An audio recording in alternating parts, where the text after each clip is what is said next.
கடைசி நேரத்தில் அனைத்திந்திய அண்ணா திராவிட முன்னேற்றக் கழகத்தின் சில தென் மாவட்ட நிர்வாகிகளும் 15 எம்எல்ஏக்களும் ஓபிஎஸ்க்கு ஆதரவு தெரிவித்தது அனைத்திந்திய அண்ணா திராவிட முன்னேற்றக் கழகத்தின் தலைமைக்கு மிக பெரிய ஒரு அதிர்ச்சியை ஏற்படுத்தியிருக்கிறது. என்ன தகவல் என்பதை இந்த வீடியோவில் முழுமையாக தெளிவாக நாம் பார்க்க போகிறோம்.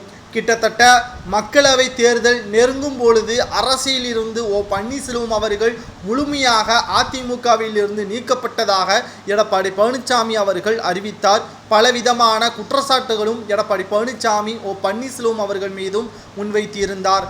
ஆனால் தற்பொழுது பாஜகவுடன் இணைந்து சுயேட்சையாக ராமநாதபுரம் தொகுதியில் புதிதாக சின்னத்தில் முதல் முறையாக அரசியல் வரலாற்றிலேயே பன்னீர்செல்வம் அவர்கள் தற்பொழுது முன்னாள் அமைச்சர் என்ற முறைப்படி பன்னீர்செல்வம் அவர்கள் ராமநாதபுரத்தில் பலா சின்னத்தில் போட்டியிடக்கூடிய நிலையில் ராமநாதபுரத்தில் நிச்சயமாக தேர்தல் முடிவுக்கு முன்பாகவே ஓபிஎஸ் தான் வெற்றி வேட்பாளர் என்ற மக்களை நேரடியாக விமர்சனம் செய்தும் வருகிறார்கள்.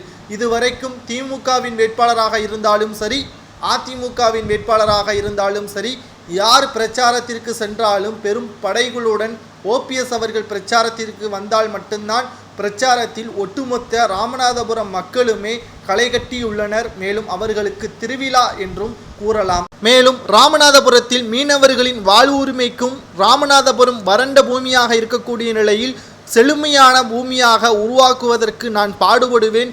மீண்டும் சொல்கிறேன், தேனி தொகுதியில் 5 முறை சட்டமன்ற உறுப்பினராக என்னை தேர்வு செய்ததற்கு நான் சொன்ன வாக்குறுதி மட்டும்தான். அதை நிறைவேற்றியதன் காரணமாகத்தான் 1 அல்ல 2 அல்ல 5 முறை என்னை வெற்றி வேட்பாளராக அறிவித்தார்கள்.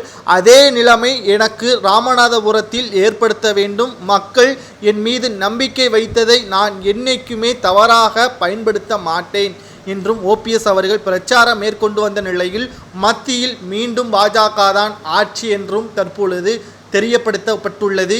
மறைமுகமாக கருத்து கணிப்புகள் அதிக அளவில் பாஜகவிற்குத்தான் ஆதரவுகளும் தெரிவிக்க உள்ள நிலையில் தற்பொழுது இனியும் எடப்பாடி பழனிசாமி அணியில் இருந்தால் அதிமுக நாளை ஓபிஎஸ்க்கு செல்லலாம். ஒருவேளை ஓபிஎஸ்க்கு சென்றால் நமது கெதி அதோ கெதி என்ற நிலைமை தென் மாவட்ட நிர்வாகிகளும் குறிப்பாக முன்னாள் அமைச்சர்கள் சில பேர்கள் தெரிந்து கொண்டதன் காரணமாக மறைமுகமாக ஓபிஎஸ்க்கு ஆதரவுகள் தெரிவிப்பதாக தகவல்களும் தற்பொழுது கசிந்துள்ளது. பார்க்கலாம், இன்னும் 2 நாட்கள் மட்டும்தான் இருக்கிறது தேர்தல் நடைபெறுவதற்கு. அதற்கு பிறகு ஜூன் 5ஆம் தேதி ஒட்டுமொத்த அதிமுகவும் ஓபிஎஸ் கையில் தான் வரப்போகிறது என்ற செய்தி கேட்ட உடனேயே அனைத்திந்திய அண்ணா திராவிட முன்னேற்றக் கழகத்தின் நிர்வாகிகளும் ஓபிஎஸ்க்கு ஆதரவுகள் தெரிவித்து வருகிறார்கள். இது சரியான முடிவா?